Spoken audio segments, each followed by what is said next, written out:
बात है आपका। बहुत कम लोगों को ये बात पता होगी कि आप पत्रकार भी रहे। बदलती हुई दुनिया है, पत्रकारिता भी लगातार बदल रही, तो बदलते हुए समय को आप पत्रकारिता की किस नजर से देखते हैं आप? क्योंकि आपने भी अच्छी सी पत्रकारिता किया है। क्या है, संगठन से जब मैं वापस हुआ था विद्यार्थी परिषद से, पहले संघ के प्रचारक के रूप में, फिर विद्यार्थी परिषद संगठन मंत्री रहा। तो शादी होने के बाद जब वापस गया तो एक साल मेरे पास पद नहीं था। वो एक साल हमारे नया स्वतंत्र भारत कानपुर से निकला था। दैनिक जागरण के धीरेन्द्र अवस्थी जी एक हमारे थे मिलने वाले, विद्यार्थी परिषद में भेंट हुआ करती थी। वो वहां के सहायक संपादक थे। वो उरई में आए, बोले स्वतंत्र तुम्हार जिला संवाददाता बन जाओ, थोड़ा हमारे समाचार की देख रेख करो। तो एक साल मैं जिला संवाददाता रहा। 84 के आसपास का था हमें लगता है। घटना के पहले माननीय राजीव गांधी जी का एक दिन का दौरा था डिस्ट्रिक्ट जालौन में। तो स्वतंत्र भारत का बैनर न्यूज मेरे नाम से लगा था उस समय। हाँ, क्या बात है, बहुत उस समय। फिर साल भर के बाद युवा मोर्चा का मैं महामंत्री, बुंदेलखंड का प्रभारी हो गया। फिर यहां तक चल रहा है। तो जब मैं पत्रकार बना तो मैं पूछा कि कोई ईमानदार पत्रकार सभी होते हैं, लेकिन मैं बोला कोई थोड़ा जिसकी छवि अच्छी हो ऐसा एक आध नाम बताओ। तो हमारे यहाँ एक सारथी कर्मयोग था और एक और थी एक पत्रकार हमारे महेश्वरी जी की निकलती थी, ध्यान नहीं आ रहा, सारथी। तो उसके संपादक केपी सिंह थे।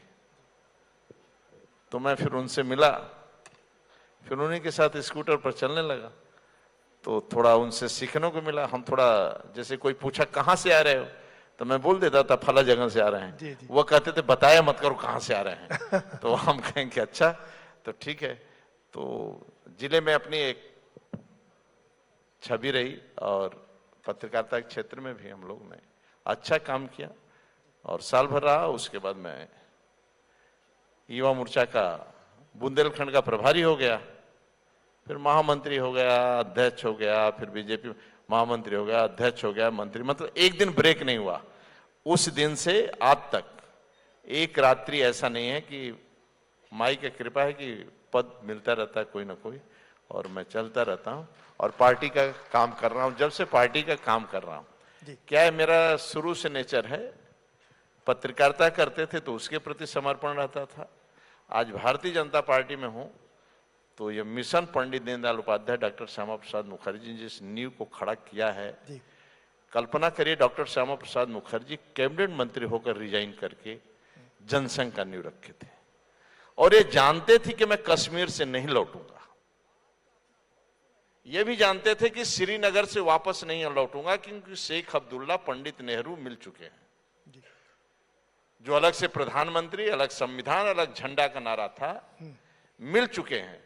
और पंडित जी को सभी ने मना किया कि पंडित जी आप यात्रा स्थगित रखिए, आंदोलन स्थगित रखिए, कश्मीर जाने की जरूरत नहीं है। पूज्य गुरु जी ने भी पत्र सहारनपुर स्टेशन पर लिख कर दिया कि आप एक बार विचार करिए अपने आंदोलन के बारे में। फिर भी नहीं माने। कश्मीर के बॉर्डर पर उनकी गिरफ्तारी हुई और 23 जून 1953 को शहादत हो गई। साथ में अटल बिहारी वाजपेयी थे।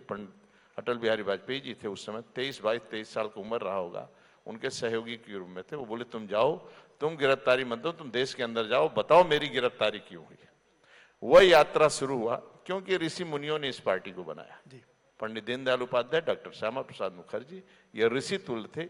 उस पार्टी से हमें जुड़ने का मौका मिला, इसलिए इस पार्टी के प्रति मेरा समर्पण है और इस पार्टी के लिए ही काम करता हूं। यानी दो कार्यकर्ता का निर्माण हो जाता है और वह कार्यकर्ता अच्छा निकल जाता है, भविष्य का अच्छा लीडर बन जाए और हमसे अच्छा ईमानदार बन जाए और हमसे अधिक ईमानदार बन गया, तो अपने दिल को संतुष्टि मिलती है और आत्मा को संतुष्टि मिलती है कि कार्यकर्ता निकला। उस पार्टी से हम लोग काम करते हैं। इसलिए पत्रकारिता के क्षेत्र में जो लोग काम करते हैं, जिसको टच किए, वास्तव में ये दर्पण है, चौथा स्तंभ है। पत्रकारिता के बदौलत ही पहले एक से एक पत्रकार हुए और अपने कविता और लेख के माध्यम से अरे अपना प्राण दे दिया लोगों ने भाई। लोकमान्य तिलक से लेकर आदरणीय गणेश विद्यार्थी लोगों ने प्राण दे दिया, मतलब प्राण दे दिया लोगों ने। इनकी लेखनी पढ़कर, इनकी कविताएं सुनकर, इनके गीत सुनकर, लोगों के पत्रकारिता क्षेत्र में जो लोगों ने काम किया, केवल उनका लेख और संपादकीय पढ़कर आंदोलन जन आंदोलन बन गया और जनता जनार्दन रोड पर निकल आई, जिसके कारण इसलिए पत्रकारिता महत्वपूर्ण पहले भी था, आज भी है। लेकिन पत्रकारिता कितना, कैसे, किस प्रकार का लोग कर रहे हैं, मतलब ये आवश्यकता है कि समाज का दर्पण पत्रकारिता है, जन आंदोलन का पत्रकार और आदिवासी, वनवासी, गिरवासी, झोगी झोपड़ी के इंसान की आवाज को उठाने वाला पत्रकारिता है। यानी उनकी आवाज उठना और वहां तक विकास पहुंचना, ये बहुत बड़ी उपलब्धि होती है। इसलिए पत्रकारिता का आज भी महत्व है, कल भी महत्व था, और हमारे पत्रकारिता जगत में एक से एक लोग हुए, झुके कभी नहीं। बहुत शेखर जी के पास चले, लेकिन उससे पहले एक सवाल और लेते हैं शेखर जी, आपकी इजाजत से। आपने इतने पूरे अपने जो बात कही उसमें एक सबसे बढ़िया शब्द का इस्तेमाल किया, समर्पण। किसी भी चीज को करने के लिए समर्पण होना चाहिए और आपने 100% समर्पण दिखाया। क्या यही कारण है, वो समर्पण ही एक चीज है जो जब कल्याण सिंह जी, बाबू कल्याण सिंह जी मुख्यमंत्री थे, आप उनके बहुत करीब हो गए, आज मुख्यमंत्री योगी आदित्यनाथ जी हैं, आप उनके बहुत करीबी हैं, क्या ये समर्पण का ही कमाल है? देखिए, कभी भी जो नेतृत्व करता है या पार्टी में जो लोग हैं, यदि कोई निगेटिव चर्चा करता है तो उसको टोका टाकी करो। कोई बोलता है, कुछ बोलता है, कमेंट करता है किसी के बारे में, होता है, ठीक है, लेकिन उसको टोका टाकी ठीक नहीं भाई। नेतृत्व जो है ना, उसके प्रति विश्वास होना चाहिए। आदरणीय मोदी जी, आदरणीय योगी जी, या जो नेतृत्व है, राष्ट्रीय अध्यक्ष, प्रदेश अध्यक्ष, ये सभी नेतृत्व करता है। और इस चेयर पर भारतीय जनता पार्टी हमेशा, उसका एक ही लक्ष्य है, सिद्धांत जो उसका है अपना। जैसे प्रदेश अध्यक्ष बनते माननीय पंकज जी ने बोला था ना, कोष, कार्यालय, कार्यक्रम, उन्होंने कहा था चार, संगठनात्मक, तो शुरू से रहा है संगठनात्मक, आंदोलनात्मक, रचनात्मक में रखा। और संगठनात्मक में भी कार्यकर्ता 4 प्रकार के, बैठक होता है, रैलियां होती हैं, प्रशिक्षण वर्ग होता है, कार्यकर्ता सम्मेलन होता है, ये सभी महत्वपूर्ण एकक। और इसी से कार्यकर्ता का निर्माण होता है, जो अपना हाथ कटा लेता है, गर्दन कटा लेता है। किसके लिए? अपने सिद्धांत के लिए, अपने कार्य पद्धति के लिए, किसी नेता के लिए नहीं। संगठन के प्रति वह समर्पित रहता है, क्योंकि भारतीय जनता पार्टी मेरी मां है। इस मां के प्रति हम लोगों का समर्पण रहता है, क्योंकि इस जनसंघ को बनाने वाले और भारतीय जनता पार्टी को बनाने वाले लोग बहुत तपस्या किए हैं, तप किए हैं। और भारतीय जनता पार्टी एक ऐसा ऑर्गेनाइजेशन है, और जो उस ऑर्गेनाइजेशन का नेतृत्व करता है वो मेरा सम्राट है। यानी राष्ट्रीय अध्यक्ष जब निकलता है तो पूरा राज्य के मंत्री हो, मुख्यमंत्री, सभी लोग पीछे चलते हैं भाई, साथ चलते हैं। तो ये जो संगठन का समर्पण है ना, किसी संस्था के प्रति समर्पण, जैसा सिंचाई विभाग हो, तो सिंचाई विभाग के प्रति मेरा समर्पण रहना चाहिए। यानी एक जेईई, एक्सीएन या वहां के 30,000 कर्मचारियों का शोषण नहीं होना चाहिए कि मैं ठेका दिलवाऊं, मैं पट्टा दिलवाऊं, रात दिन सुबह शाम ट्रांसफर कर दूं, आज कर दूं, नाराज हो गए तो कल उसको वहां से हटा दे। नहीं भाई, जो साल भर में नियम है कि मई, जून, जुलाई में जब ट्रांसफर की सूची आएगी उसी समय होगा, बीच में नहीं बदला जाए। तो मैं सिंचाई के प्रति के समर्पण हूं, और ये अधिकारी कर्मचारियों को भी सिंचाई के प्रति समर्पण होना होगा, क्योंकि टेल तक पानी पहुंचाना है, घर तक पानी। छोटी मोटी योजना नहीं है, जल जीवन मिशन, सिंचाई विभाग, ये करोड़ों लोगों को पानी और व्यक्तिगत इनको सुविधा देना है, यानी इनके खेत तक। और ये साल भर जवाबदेही, ऐसा एक दिन नहीं। जायज का पानी है, पहले एक फसल में पानी जाता था, अब रबी है, खरीफ है, जायज, सब किसान जागरूक हो चुका है, 3-3 फसल कर रहा है वो। इसलिए जवाबदेही, बहुत बड़ा जवाबदेही है। कभी टेल टूट जाता है, कभी नहरें टूट जाती हैं, कभी पाइप टूट जाता है, कभी गांव में सड़कें खोदी जाती हैं, कभी कुछ। तो ये बहुत बड़ा जवाबदेही। इसलिए अधिकारी कर्मचारी 30,000 40,000 जो कर्मचारी हैं, यही अपने विभाग के प्रति समर्पित आप रहेंगे तो 2 लाभ है। एक तो आपका स्वास्थ्य ठीक रहेगा, एक जिस संस्था के प्रति, जैसे आप इस संस्था से जुड़े, इस संस्था के प्रति समर्पण और अपने परिवार के प्रति समर्पण, यदि छुट्टी आपको मिले तो इधर उधर पार्टी मत करिए, सीधे पत्नी बच्चों के पास पहुंचिए और उनके साथ समय बिताइए और संस्था की चिंता करिए। तो आपका समर्पण रहेगा तो आपका स्वास्थ्य भी ठीक रहेगा और आप भी ठीक रहेंगे और परिवार भी ठीक रहेगा और संस्था का मालिक भी खुश रहेगा। तो संस्था के प्रति हम लोग भारतीय जनता पार्टी से जुड़े हैं, इसी के लिए भारतीय जनता पार्टी का कार्यकर्ता केरल, बंगाल, आसाम, नागालैंड, त्रिपुरा जहां काम करता था, हाथ कट जा गर्दन कट जा हैदराबाद में, फिर भी इस पार्टी के प्रति समर्पित रहता था। वो तिरंगा झंडा या भारतीय जनता पार्टी का झंडा झुकने नहीं देता था। संगठन को लेकर के जो आपकी रचना रहती है, इसमें तो कहीं किसी को दो राय है नहीं सुतन जी। जिन मनीषियों ने राष्ट्रीय स्वयंसेवक संघ के से निकल करके बीजेपी, जनसंघ, इन सब की नींव रखी, जैसा अभी आपने शुरू में बताया, श्यामा प्रसाद मुखर्जी, दीनदयाल जी, और जिस सिद्धांत की आपने बात की, जब राजनीति में कहा जाता है कि शठे शाठ्यम समाचरित, जिस भाषा में सामने वाला राजनीति करेगा उस भाषा में अगर जवाब नहीं देंगे तो आप 84 में ही अटके रहते 2 सीटों पर। आज आप पूर्ण बहुमत की सरकार चला रहे हैं। तो जाहिर सी बात है कि अगर आपको बिलो द बेल्ट किसी ने मारा होगा तो उस जगह पर आप सिद्धांत के साथ में तो नहीं खड़े रहे होंगे। उस समय की बीजेपी और आज की बीजेपी में कितना बदलाव है, संगठन में कितना बदलाव है? पंडित दीनदयाल उपाध्याय द्वारा लिखी हुई कार्य पद्धति, अंत्योदय, एकात्म मानव दर्शन, देश के गौरव अटल बिहारी वाजपेयी उसी रास्ते पर चले, आज आदरणीय मोदी जी भी उसी रास्ते पर चल रहे हैं। यानी पंक्ति के अंतिम व्यक्ति को मान मिले, सम्मान मिले, भरपेट भोजन मिले, रहने को छत मिले और पैर जमीन पर रखें तो शीशी सड़कें मिले, रोड का कनेक्टिविटी हो, ट्रेनों का कनेक्टिविटी हो और सड़कों का कनेक्टिविटी हो और एयरपोर्ट हो। आप देखेंगे आदरणीय मोदी जी, आदरणीय योगी जी, डबल इंजन की सरकार उत्तर प्रदेश में। मुसहर, बनटांगिया, थारू को कौन पूछता था? शराब उतारने वाले दरोगा की ट्रेनिंग ले रहे हैं, उनकी बेटियां सिपाही की नौकरी पा रही हैं और 1 रुपया का रिश्वत नहीं लग रहा। आज है सरकार, आज कानून का राज है। यही तो हम लोग कहते थे कानून का राज हो, और कानून का राज रहेगा तो एक गरीब खुशहाल रहेगा जो गांव में। आज 12 बजे रात को भी 5 बजे लोग बाहर नहीं निकलते थे। इस राज्य के अंदर 70 के पहले की स्थिति देखेंगे तो बिजली नहीं आती थी, एटा लोग जाने में 8 घंटा लगता था, आज 2.5 घंटा 3 घंटे का सफर है। लखनऊ से किसी तरफ आप निकलिए, किसी तरफ निकलिए, पूर्वांचल से लेकर सहारा, गाजीपुर से लेकर गाजियाबाद तक, बलिया से लेकर बदायूं तक या सहारनपुर से लेकर सुल्तानपुर तक, कहीं लिखिए, लखीमपुर से लेकर कन्नौज, बांदा से बलिया तक, कहीं भी निकलिए आपको रोड सड़कों का जाल, गाड़ी दौड़ती हुई, और 12 बजे रात को निकलिए चाहे दिन में निकलिए। तो देखिए जो आज कानून है, जो ईमानदारी की राजनीति है, इसी कारण आपको ध्यान होगा आदरणीय मोदी जी के आने के बाद 370 धारा भी समाप्त हुई, एक दंगा नहीं हुआ, राम मंदिर, भव्य राम मंदिर का निर्माण हुआ, राज्य के अंदर एक चींटी और एक दंगा नहीं हुआ। तो ये देन है तो किसी का है तो कानून का राज के कारण होता है, और कानून ईमानदारी से चलती है और धमक से चलती है। आदरणीय मोदी जी, आदरणीय योगी जी के नेतृत्व में उत्तर प्रदेश डबल इंजन की सरकार, पंक्ति के अंतिम व्यक्ति को आवास मिल रहा है, शौचालय भी मिल रहा है, भरपेट भोजन भी मिल रहा है, आयुष्मान का कार्ड भी इलाज के लिए, और किसान सम्मान निधि से, और स्कूल में बच्चे पढ़ने जाएं तो फ्री में जूता और मोजा, वो भी 2-2 जोड़ी, और मध्याह्न का भोजन बड़ी हो जाए तो शादी के लिए भी पैसा कोई उपलब्ध करता है तो आदरणीय योगी सरकार करते हैं। तो पहले भी यही मेरा सपना था, देश के गौरव अटल बिहारी वाजपेयी जब आए, नदियों को जोड़ने का, सड़कों को जाल, काशी से लेकर काशी से दिल्ली तक जितना रोड, इटावा पुरानी ये सड़कें, 4 लेन की सड़कें चीरते हुए जब निकली थी, तो जो जमीन 2 लाख 3 लाख रुपए बीघा था ऊसर भूमि में, वो 50-50 लाख 1-1 करोड़ की बीघा जमीनें हो गई। और जो महिलाएं मंडी टैक्स और नगर पालिका टैक्स देती थी, अपनी मछली तालाब से मारकर रोड पर आ गई, अमरूद लेकर रोड पर आ गई, सब्जी लेकर आ गई, सिंघाड़ा लेकर आ गई।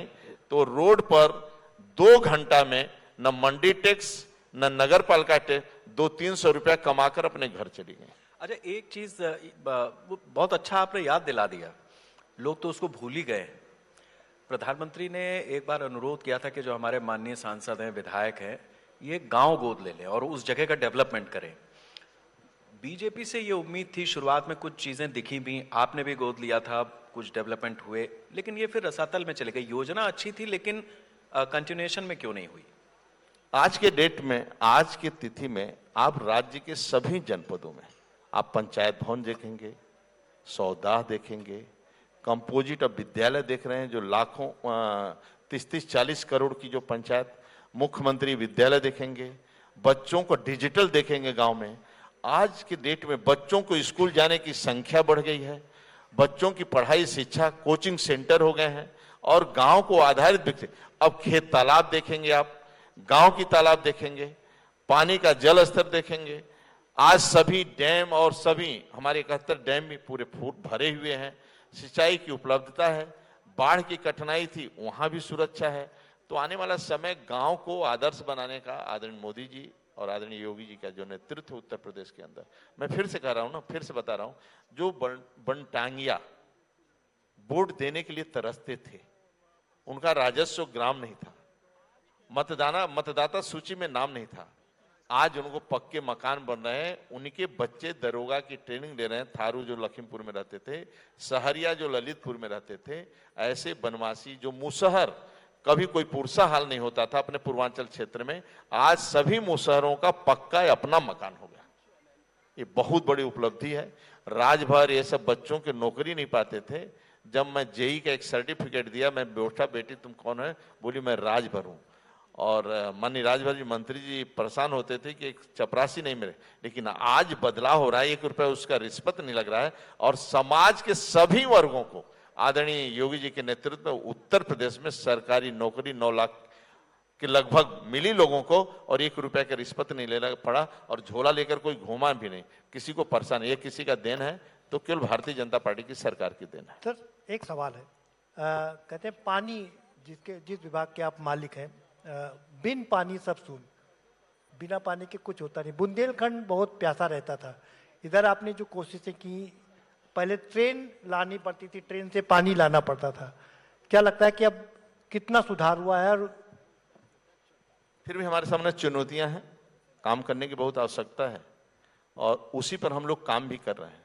लेकिन आज बुंदेलखंड में जहां ट्रेन से पानी आती थी, खेत में लोगों को पानी नहीं मिलता था। पिछले 8 सालों से जो खेत आप देखते थे फटे हुए, हमीरपुर के खेत फटे हुए देखते थे, आज पूरे बुंदेलखंड में 8 साल से कहीं आप सूखा नहीं देखे होंगे। ओले, बरसात, इस प्रकार के किसी तरह कठिनाई और घर तक पानी पहुंचने का काम हो रहा है। आज की स्थिति में बुंदेलखंड में हमारी जितनी परियोजनाएं हैं, कुछ परियोजना को छोड़ दें तो परियोजना हमारी पूर्ण हो रही हैं और पूर्ण की ओर है। और मेरे सामने चुनौतियां जो शुद्ध पानी देने का, कि शुद्ध पानी भी लोगों को मिलता रहे, वो भी हम पूर्ण कर रहे हैं। जो कमियां हैं वो भी शीघ्र पूर्ण हो जाएगी और लोगों तक पानी घरों तक पहुंच जाएगी। इसी से जुड़ा हुआ सवाल है, घर घर आरओ हो गए हैं, घर घर पानी प्योर करने के इतने तमाम साधन हो गए, एक फैक्ट्री, बहुत बड़ी इंडस्ट्री हो गई। क्या लगता है कि ये इंडस्ट्री कब तक खत्म कर पाएंगे और लोगों को घर तक पूरा पानी, साफ स्वच्छ पानी पीने का मिल जाएगा? आज मैं वर्चुअल करके आ रहा हूं और नया बजट जो आया है उसका एमयू होना है। प्रत्येक देश के सभी राज्यों में एमयू होगा। कुछ शर्त है केंद्र सरकार का, मंत्रालय का, वह शर्त पूरा करते हुए उसको कैबिनेट में ले जाना है। कैबिनेट के बाद फिर ऊपर से पैसा रिलीज होगा। तो उसका है कि पहले कौन से गांव पूरा कर, जो 90% हो चुके हैं, 95% हो चुके हैं, यानी रोड अच्छी होनी चाहिए और गांव में हर घर पानी पहुंचना चाहिए और गांव में उत्सव होने के बाद वह पोर्टल पर आना चाहिए। फिर उसके बाद उसका पेमेंट होगा उस कॉन्ट्रैक्टर का। तो योजना बन रही, नई योजना में जब मंत्रालय है तो उसमें एमयू होना है और उसके बाद केंद्र का पैसा जो जारी हुआ है, कैबिनेट पास हुआ है, वो आना शुरू होगा। और जो अभी, क्योंकि कॉन्ट्रैक्टर का लेकर सभी का बहुत दिनों से काम करें, उन लोगों को पेमेंट भी नहीं हो पाया है, इसलिए आने वाला समय वो समस्या का भी हम लोग समाधान करें। स्वतंत्र जी, आप जिस तरीके से, और इसमें क्या है था कि पहले ये रहता था कि ये टंकी बनने के गांव को समर्पित हो जाएगा, फिर गांव का प्रधान और वहां की समिति मिलकर 10-5 हजार जो खर्चा होगा, 1000-2000 रुपया, फिर गांव के लोग ही इसको, टंकी, बिजली कोई गड़बड़ हो गया, पाइप कोई गड़बड़, तो गांव वाले ठीक करवा देंगे। लेकिन ये भी पैसा गांव से समिति द्वारा एक जन जागरूकता होती है। अन्य राज्यों में लोग करते हैं, बिहार है, अन्य राज्यों में करते हैं। उत्तर प्रदेश में गांव में बात होने के बाद यदि कर लेंगे, जैसे गुजरात है या अन्य राज्य है, एनआरआई है, बाहर जो काम करते हैं वो गांव में मदद भी करते हैं, जो पैसे वाले हैं वो मदद करते रहते हैं। थोड़ा उत्तर प्रदेश में भी ये धारणा लोगों की बनने लगेगी तो अच्छा है। मान लो यदि शहर में 1 करोड़ कमा रहा है, 20 लाख कमा रहा है, तो गांव में जाकर थोड़ा सा मदद करिए, नहीं कि जाकर गांव के अपने भाइया को बंटवारा करने लगता है 2 बीघा। अच्छा खासा मजबूत है, लेकिन फिर भी भाई का 2 बीघा नहीं छोड़ता है, 4 कमरा में रहता है तो कमरा भी नहीं छोड़ता है, बंटवारा करने लगता है। ये थोड़ा समस्या का समाधान हो, थोड़ा जागरूकता हो यहाँ पर, मीडिया के माध्यम, जनता जनार्दन के माध्यम जागरूकता है, क्योंकि ये योजना उन्हीं की है, बनाकर मैं उनको सुपुर्द कर दिया हूँ। तब उनका दायित्व बनता है न टूटी टूटे, न किसी प्रकार की चोरी हो, तो उनका भी देखना है, न लाइट गायब हो, सभी को पानी मिलता रहे, कोई डिस्टर्ब न करे, ये भी दायित्व हम सबका मिलता है, क्योंकि बड़ी योजनाएं हैं, तो ये सब देखना पड़ता है सब। सुदन जी, आप जितना अपने महकमे से प्यार करते हैं उतना ही अपनी पार्टी से करते हैं, और सबसे बड़ी जो आपकी ताकत है वो ये है कि चुनाव किस प्रकार से जीता जाए, उसका जो प्रबंधन है उसकी नब्ज आप बड़ी तेज पकड़ते हैं और संगठन को बहुत तेजी से एक्टिव करते हैं।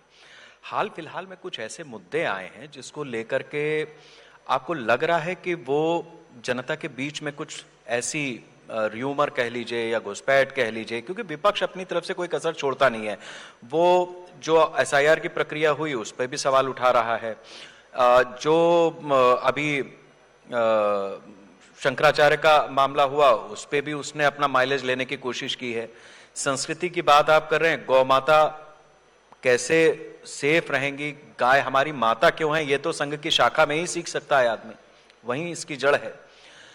तो फिर ये जो उत्पात मचाने लगता है विपक्ष, आप जैसे अनुभवी लोगों के रहते हुए उसको इतना कहां से मार्जिन मिल जा रहा है? आपने सपा का शासन देखा है? बिल्कुल देखा है। 5 बजे कोई निकल सकता था? 5 बजे शाम को गांव में लोग ताला लगा देते थे छत पर। ट्यूबवेल पर कोई पानी देना जाता था, किसान पश्चिम से लेकर पूर्वांचल तक, यदि ट्यूबवेल पर जाता था तो उसकी पत्नी इंतजार करती थी कि जैसे बेटा पाकिस्तान गया हो, लौट कर आएगा कि 12 बजे नहीं लौट कर आएगा। कैसे गुंडागर्दी करने वाले लोगों के हाथ में हम सत्ता सौंपेंगे भाई? आज हर माँ हर बेटी सुरक्षित है, हर व्यक्ति सुरक्षित है।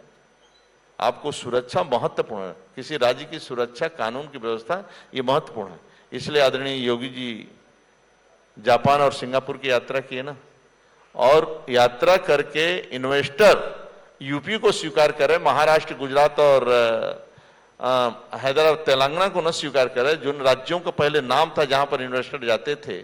आज उत्तर प्रदेश के बारे में लोगों की नजरिया बदली है। ये किस लिए बदली है? उत्तर प्रदेश वालों के कारण। आज उत्तर प्रदेश इस प्रकार का स्वागत न करते तो नजरिया बदलती। आज दुनिया से लोग आए दिव्य भव्य कुंभ नहाने, और 65 करोड़ लोग आए, इन सड़कों से गुजरे, एक चोरी नहीं हुई, बस में लूट नहीं हुआ, किसी यात्री को परेशानी में भाई। गांव वाले भी चाय लेकर रोड पर आ गए, गांव वाले भी जलपान लेकर रोड पर आए। तो ये सबों से राज्य की छवि बनती है। और 65-67 करोड़ लोग स्नान करके कुंभ से चले जाएं, सुरक्षित चले जाएं, कोई दुर्घटना घटना ना हो, ये बहुत बड़ी उपलब्धि राज्य के लिए है। ये बहुत बड़ी उपलब्धि कि उस रोड सड़कों को देखते चले जा रहे हैं। अब जैसे गए आदरणीय योगी जी जापान, अब ये समझिए कि 5 दिन के अंदर ही होली नहीं मनी, लौटे थे होली मनाने के बीच ही में 200 लगभग लोगों का, सीओ का ये आ गया जापान से लोग कि हम लोग 200 लोग आने वाले हैं, आप थोड़ा ये जो हम लोगों की आवश्यकता है इसकी तैयारी रहे और हमें समय दे दीजिए आप अगस्त के महीने में, तो हम लोग आकर यहाँ इन्वेस्ट करना चाहते हैं।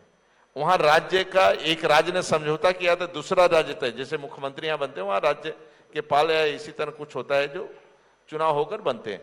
दूसरा राज्य वाला कहा कि हम भी जो यहाँ का बजट देशों को उनका राज्यों को, तो वो वहां आने को तैयार, इसलिए उत्तर प्रदेश आने को तैयार है।